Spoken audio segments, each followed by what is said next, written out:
आए हैं कि प्रभु तुम्हारा भजन करेंगे, और जब हम भजन नहीं करेंगे तो जब उसके सन्मुख होंगे तो मुझे बड़ी जिल्लत झेलनी पड़ेगी। वहां न मेरी पत्नी साथ होगी, न मेरा परिवार साथ होगा, न मेरा मित्र साथ होता होगा, और न मेरे धन साथ होगा। अभी हमारे महात्मा जी ने बताया था कि मनुष्य कर्म करने में तो स्वतंत्र है, लेकिन फल भोगने में परतंत्र है। अभी कुछ भी करिए, प्रभु का भजन न करिए, लेकिन आज हम कर्म स्वेच्छा से कर रहे, चाहे अटा बनाओ, चाहे बगीचा लगाओ, चाहे ससुराल जाओ, चाहे समध्यान जाओ, लेकिन जब उसके हाथ में हो जाओगे तो अपने हिसाब से तुमसे हिसाब देगा, वो देना जरूर पड़ेगा। और मैं तो ये कहता हूं, लोग कहते हैं कि जहर दे दिया है,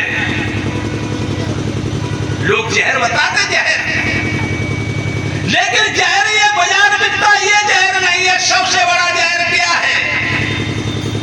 सबसे बड़ा जहर है मोह और ममता और तृष्णा। ये सबसे बड़ा जहर है। मोह, माया, ममता, ये सबसे बड़ा जहर है। क्यों? तुलसीदास ने रामचरितमानस में क्या लिखा है कि नरतन पाई, नरतन पाई विषय मन धीरा,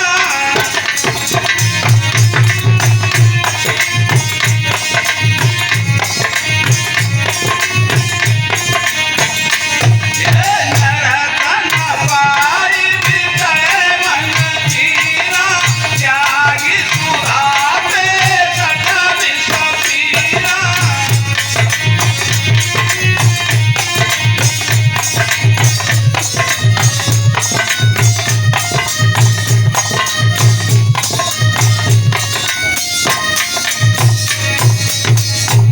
कि नर मनुष्य योनि मुझे मिली है, और नर तन पा करके विषय वासना में, कामना में अगर मेरा जीवन बीत गया तो त्यागी सुधा ते सज विष पीना।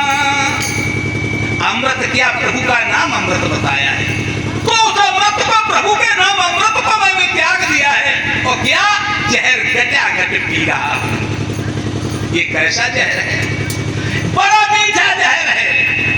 उस जहर को एक दिन मर जाते हैं, 1 घंटा मर जाएंगे, लेकिन जहर तब सूख सूख के बहुत दिनों में मर जाएंगे, और अंत में अगली जिंदगी मेरी हो सकता कुत्ते की योनि में जाए, या सुअर की योनि में जाए, गाय में चले जाए। तो सबसे बड़ा जहर मोह, ममता और तृष्णा, ईर्ष्या। क्यों? जब अंदर मोह फंस जाता है तो हमें दुनिया में सबसे अच्छे अपने परिवार वाले लगते हैं। क्यों? जब अज्ञान, मोह एक अज्ञान है, जब अज्ञान फंस जाते हैं तो घर वाले बड़े अच्छे लगते हैं, काम धन भगवान को भूल जाते हैं। और माया, अब जब परिवार वाले मेरे हैं तो घर वालों की पूर्ति करने के लिए मैं नाना प्रकार के गलत कर्म भी करना शुरू कर देते थे। क्यों? घर की इच्छा को, परिवार वालों की, पत्नी की इच्छा को पूर्ति करने के लिए हम नाना प्रकार के गलत कर्म करते हैं। क्यों? कामनाओं वासनाओं की पूर्ति करने के लिए ध्यान रखो, विषयेंद्रिया संयोगात् तत्रे अमृतोपम परिणामे पिष्टिभवा तत् सुखम राजसम स्मृतम। जो विषय वासनाओं में, कामनाओं में, राज सिद्धांत में जो आनंद लेता है, भोग के समान तो जो है अमृत के समान लगता है, लेकिन परिणाम जहर के बराबर हो जाता है। तत् सुखम राजसम स्मृतम, इसलिए राजसी सुख विनाश का कारण होता है। तो मैं जहर को पी रहा हूं, तो अब इस जहर से बचने के लिए केवल एक ही औषधि है, एक ही औषधि केवल है प्रभु का नाम। और प्रभु का नाम, और नाम क्या है? नाम लिया तब सब लिया, सकल भेद का भेद, और बिना नाम नर के पड़ा पढ़ता चारो। जिन प्रभु के नाम को पहचान लिया तो सब कुछ पहचान लिया। अगर प्रभु नाम न ले पाया तो बिना नाम नर के पड़ा, प्रतिष्ठित है, पढ़ता चालू है। अब नाम का है, कहां लग करूं मैं नाम बड़ाई, और राम न सके नाम गुण गाई।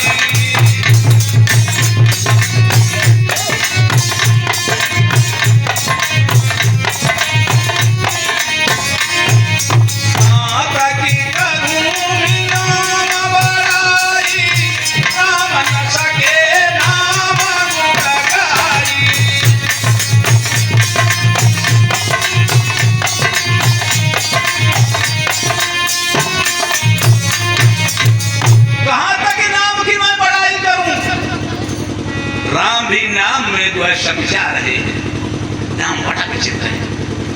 तो उस नाम को जब भी प्रभु का नाम है तो प्रभु के नाम की सबसे बड़ी औषधि है।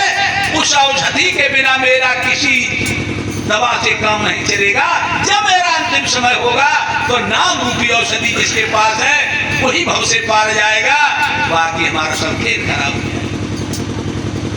और इसीलिए भाई मैं सबसे निवेदन करता हूं, जो कुछ थोड़ा बहुत समय मिले लेकिन थोड़ा प्रभु के चरणों में समर्पित हो जाइए। सुबह शाम थोड़ा टाइम मिले भगवान का भजन निश्चित करिए, थोड़ी देर के लिए ध्यान में बैठ जाओ।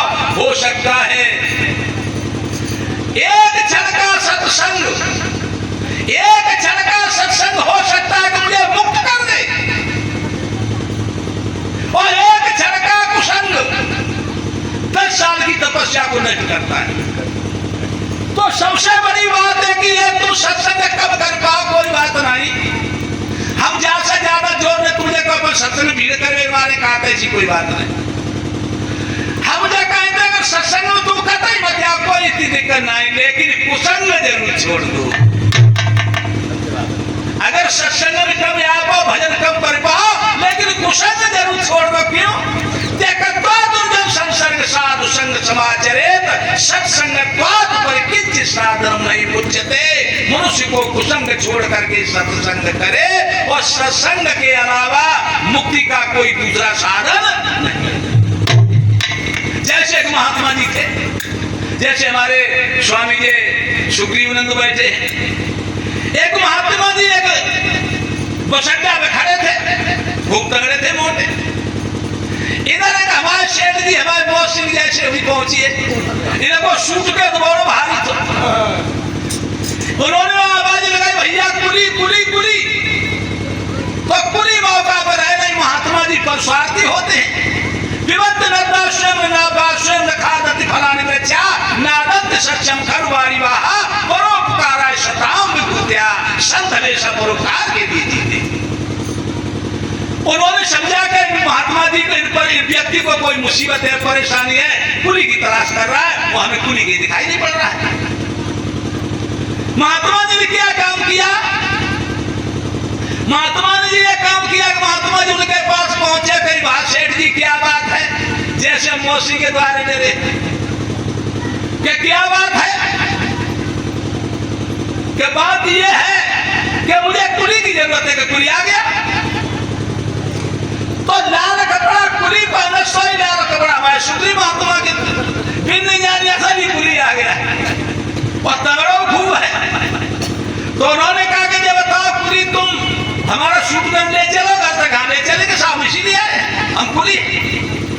तो ये बताओ तुम्हारी फीस कितनी है? कि फीस साहब हमारी कोई नहीं है, या तो मैं कहता है तुम सुनो, या तुम कहता है हम सुनो। चलो ठीक है, चलो ठीक सही है। या तो तुम कहता है हम सुने, या हम कहता है तुम सुनो। तो चलो ठीक है बच्चे, चलो छुइए मौज करवाना में, चलो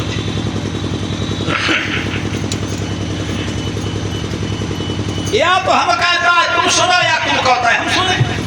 तो सेठ जी ने सोची हम जान पड़े जो बढ़िया कुली मिलो, टाइम रत्ता में काटे और हम सामान ले चले, फिर ठीक है। महात्मा जी ने सूट के अपने सिर पर रख के आगे चल रहे, और सेठ जी की तुम आगे हो, दादगंज कितनी दूर है पता नहीं, दादगंज देखो ना कहाँ है, ले चलो।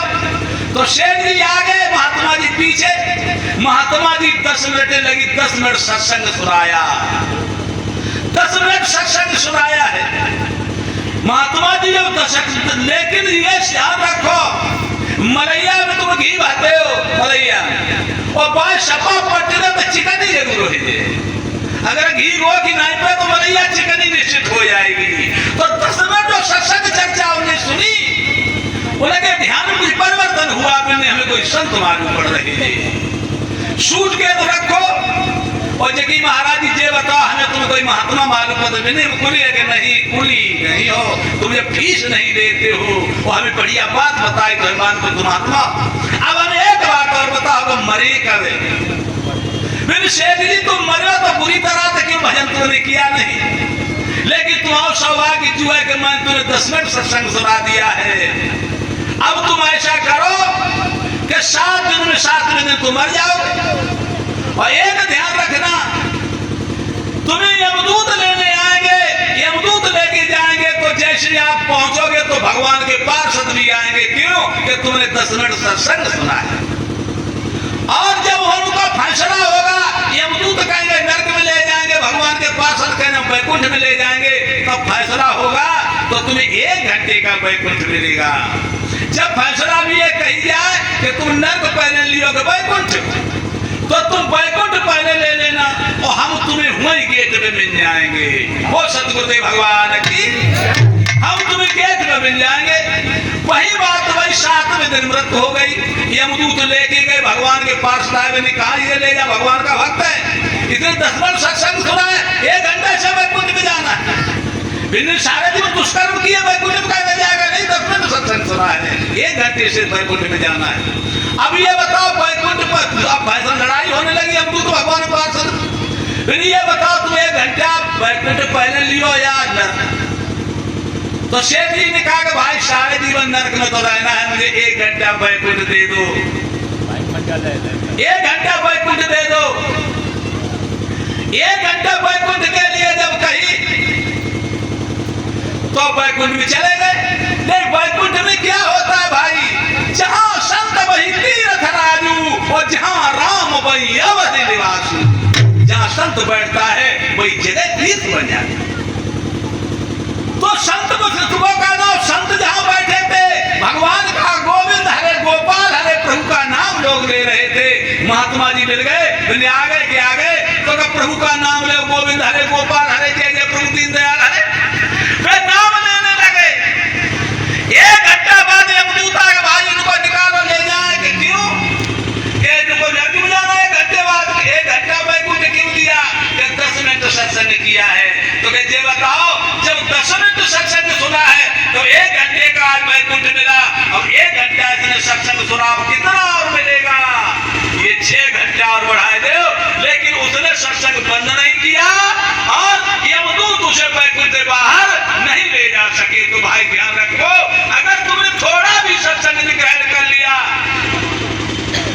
तो बेड़ा भव से पार हो जाएगा। वो सतगुरुदेव भगवान की, इसलिए सत्संग श्रवण करिए। और हालांकि मैं ये कहता हूँ भाई, निवेदन करता हूँ, हमें ऐसा कुली मान ले तुम, हम तुम्हारे कुली बन के दाऊदगंज में आए हैं, तो कम से कम इतना ध्यान करो कि नेक दाऊदगंज की लाज तो राखो है। और जब मेरा नुकसान नहीं है, वो कहा तो पढ़ोगे लिखोगे बनोगे नवाब और खेलोगे कूदोगे तो बनोगे। भाई जो करो स्वाप के लिए, करो स्वाप को माई को ना, लेकिन मैं समझाते हैं थोड़ा सत्संग श्रवण भजन देव करो। हाँ भाई 500 रुपए दक्षिणा में जो है हे राम ऋषि दाऊदगंज के तेरे प्रभु को सुख शांति प्रदान करे, भक्ति बढ़े। और गुरुदेव भगवान की। अब हम आपको महात्माओं जैसा वैराग्य नहीं बता रहा हूं। कल मैंने कृत जीवन बताया था, ब्रह्म जीव और माया बताई थी। अब आज इसमें चैप्टर है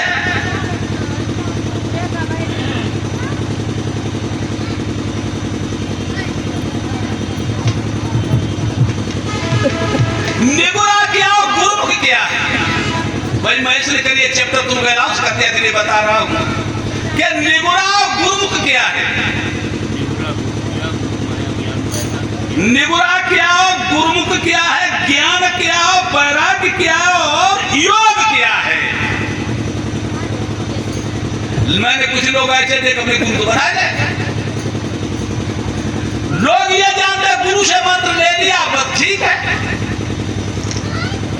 ये ध्यान रखो अमेरिका के डॉक्टर से तो दवा लाया, दवा ला के बक्सा बंद करके जाते हो और एक दिन दवा ने खाई और दवा खाई परहेज करो बीमारी ठीक हो जाएगी, कभी नहीं। डॉक्टर से दवा ने कमजोर पे ले ले, लेकिन समय से खाओ और परहेज रखो तो बीमारी दूर। तो गुरुमुख निगुरा में बहुत अंतर होते हैं। निगुरा है सो निगुरा ही है, लेकिन गुरुमुख होते हुए लोग निगुरा है।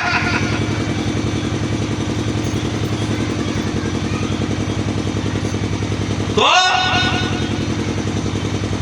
निगुरा मिले न एक नर, पापी मिले हजार। एक निगुरा के शीश पे सो 100 पापी को हार। एक निगुरा में मिले 1000 पापी मिल जाए, एक निगुरा के शीश पर हमेशा 100 पापियों का हार होता है। निगुरा जिनने बिल्कुल गुरु के शरण में नहीं गया वो तो निगुरा है ही, दिखावा में निगुरा है, लेकिन गुप्त निगुरा है। गुप्त निगुरा कैसे है? गुप्त निगुरा ऐसे है कि गुरुमुख तो नाम तो ले लिया, गुरु ने बता दिया, लेकिन एक दिन बैठ करके प्रभु का ध्यान नहीं किया है, एक दिन प्रभु का धर्म को ध्यान नहीं किया है, तो उसे क्या गुरुमुख कहेंगे? क्यों? गुरु शरीर नहीं है।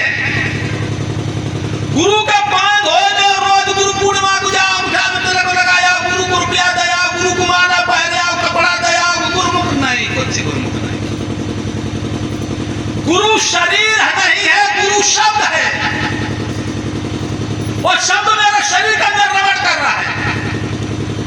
तो गुरु के ये चरण छोड़ने से कल्याण नहीं होगा, गुरु के आचरण पकड़ने से कल्याण होगा। गुरु के आचरण को पकड़िए, जड़ पकड़ने से कल्याण। और गुरु के चरण मैंने परसों बताए थे, जड़ गुरु के का है, उन चरणों को ध्यान करिए। और गुरु शब्द है और हम मैं एक आत्मा हूं, ये ध्यान रखो। मैं ये थोड़े मैं दाऊदगंज निवासी हूं या फरुखाबाद रहते हैं, मेरा नाम फरानसी में 5 बीघा का ठिकाना, मैं ये नहीं हूं। मैं गोरा हूं, काला हूं, न जाति हूं, न वर्ण हूं, न ब्राह्मण हूं, न क्षत्रिय हूं, न वैश्य हूं, न शूद्र हूं। आई एम आत्मा के ब्रह्म। न मैं गोरा हूं, न काला हूं, न स्थूल हूं, न सूक्ष्म हूं, न कारण हूं। मैं एक आत्मा ब्रह्म। मैं जब आत्मा हूं तो आत्मा का मिलन जब शब्द से होगा। और ध्यान रखो, अगर शब्द से तुम्हारा मेल नहीं हुआ, शब्द क्या है? शब्द ही ब्रह्म है, शब्द ही आत्मा है, शब्द ही नाम है। जो नाम है बता रहा हूं, शब्द ही तो नाम है। प्रथम शब्द ओंकार सुनाया, ता से महातत्व बुझाया, महातत्व से आकाश, आकाश से वायु, वायु से अग्नि, अग्नि से जल, जल पर ये पृथ्वी, और पृथ्वी पर फिर मेरे देवी देवताओं का भंडार इकट्ठा हो गया। जब कोई देवी देवता नहीं था, कोई ईश्वर नहीं था, तब वही शब्द था। शब्द की रचना में ये शब्द है, और मैं एक आत्मा, एक उस शब्द का मैं अंश हूं। तो मेरी आत्मा जब तक उस शब्द से नहीं, अनामी से नहीं मिलेगी, तब तक जानो कि मैं निगुरा है। तब जानो मैं निगुरा हूं, गुरुमुख नहीं हूं। जब तुलसीदास ने लिखा है कि सन्मुख होय जीव मम जबहि, और कोटि जन्म अगनासु।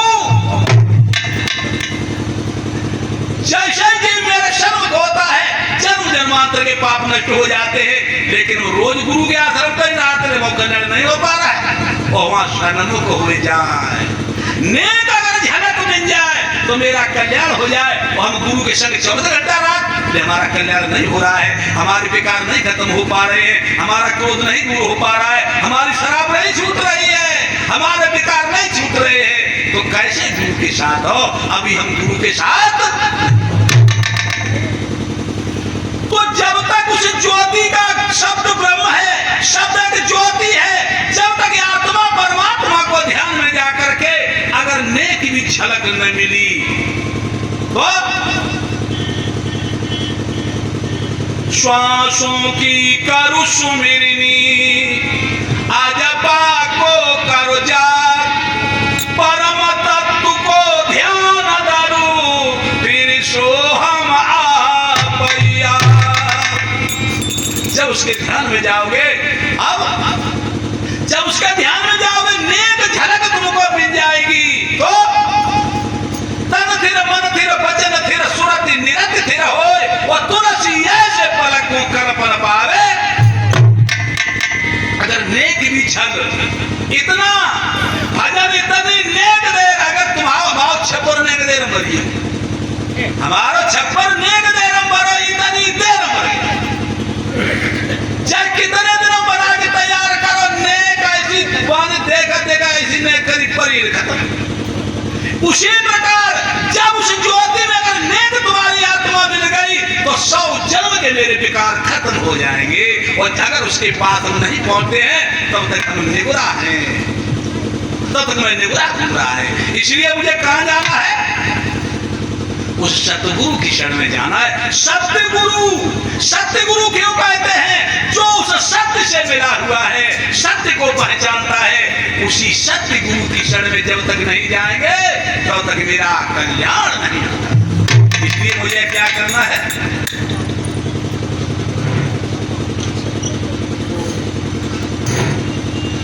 कर ले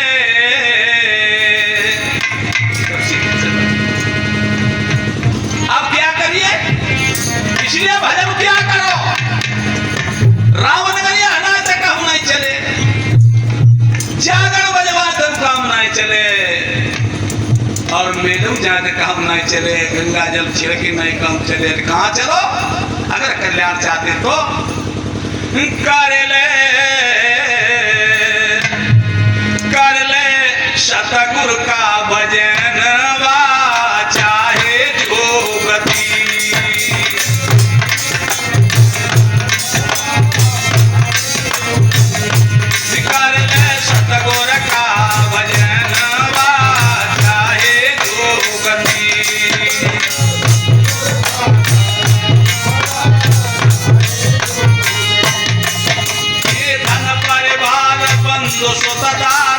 ये सब बंधन के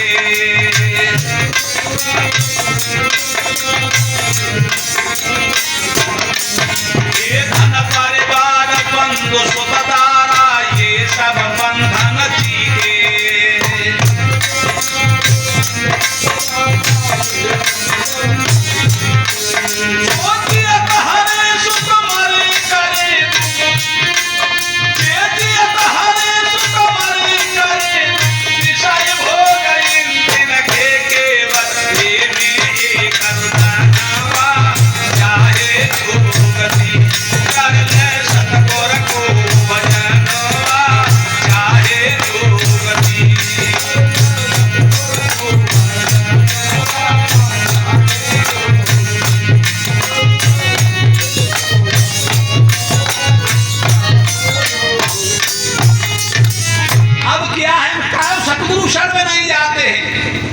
महात्मा के सत्संग में थे तो 1 घंटा टाइम खराब हुए गुरु थे अगर हुआ दाव दे दे सुरेश को सोच रहा तो वाव के तो कर जो रहे जेब दीवारी सोचत तो धन ध्यान रखो, धन परिवार बंधु सुतदारा ये धन ये परिवार भैया पुत्र और पत्नी ये सब बंधन जी के हैं। ये जी का जंजाल है, ये सब बंधन जी के। और जी का ये कैसा बंधन है? जियत हरे सुख। ये जब तक जिंदा रहे एक दिन सुख में रोटी नहीं खाने देंगे। जियत हरे सुख और मरे करे दुख। चलो तुम जिंदा हो तुम्हें चैन से नहीं रहने का, सब्जी नहीं उठाते नहीं, मिठाई नहीं खाने नहीं, बड़ा मुसीबत। और अगर जाओ मुझे परेशानी माने तो उन्हें मैं के ब्याह हुआ ये रुपया घर मैंने कहा तमाकू बेची नहीं, 1 रुपया 10,000 चाहिए। अब है तो जियत हरे सुख जे जिया तो तुम्हें सुख में नहीं लाऊंगी वो मरे करे तू और इन्हें बुखार आ जाए दोबारा पर्चा देने के 10 मिनट वहां पर मरे करे तू अगर मेरे बीमार हो जा तो तुम्हें परेशानी क्या जिया धारण सुख मरे करे तू विषय भोग इंद्र के ये इंद्रियों के विषय ये मेरा विषय नहीं है ये इंद्रियों के विषय विषय भोग इंद्र के केवल देव गुरुदनवा और चाहे जो केवल तुम्हें रोए हैं और रोने के बड़ा सुख में सोने नहीं देंगे केवल देव गुरुदनवा चाहे जो गति कर ले शतक उनको भजनवा और ये सोने नहीं देंगे ये सत्य भीषण में चाहिए क्यों और अब जब तुम्हारे शरीर में ताकत है तो तुम्हें नहीं गिरा नहीं और जब बुढ़ापा आ जाए तब और परेशानी को कैसी परेशानी और जब तक धन वाला रूप जवानी तब तक ये जगत तेरा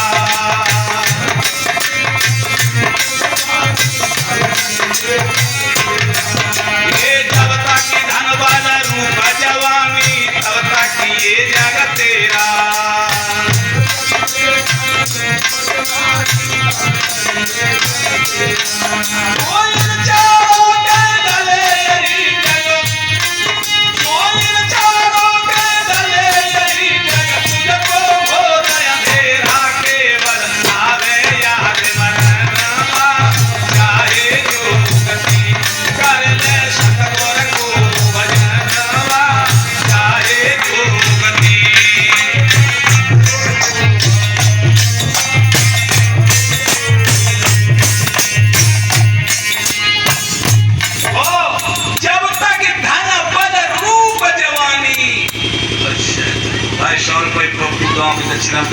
शांति प्रदान कर भक्ति बढ़े तो जब तक धन बल रूप धन बल और रूप और जवानी तुम्हारे शरीर में चमक है तब तक संसार तुम्हारे बड़ा अच्छा और इन चारों का धन और इन चारों का अगर तुम्हारी जिंदगी में कोई कमजोरी जो आई तो तुमको घोर अंधेरा केवल आदे याद मरनवा चाहे जो गति कर ले सतगुरु का भजनवा चाहे जो भैया लाल के आ रहे प्रभु सुख शांति प्रदान करे भक्ति बढ़े तो जब ये धन और रूप जवानी मेरे अंदर से खत्म हो जाती है तो संसार अंधकार हो जाता है जब घरवाले मेरे संग नहीं देते हैं तो एक आध प्रभु हमारी मट्टी से भेंट नहीं चलो अब घरवाले पूछे नहीं लगाए चलो प्रभु अब आवे याद मरनवा अब घर परिवार से देखा हम लाए चलो परमात्मा तो का भी हो गया इसीलिए भाई आप इसलिए हम नहीं कहा तुम हाथों में हो जानो गाली में हमें ऐसी बात नहीं तो लेकिन घर में खूब रहो भगवान का भजन 10 मिनट जरूर करो 24 घंटे होते हैं 8 घंटा सो 8 घंटा सो और 15 घंटा काम करो लेकिन आधा घंटा सुबह आधा घंटा शाम थोड़ा बैठ ले प्रभु के नाम के बाकी अदालत में थोड़े पेश हो जाए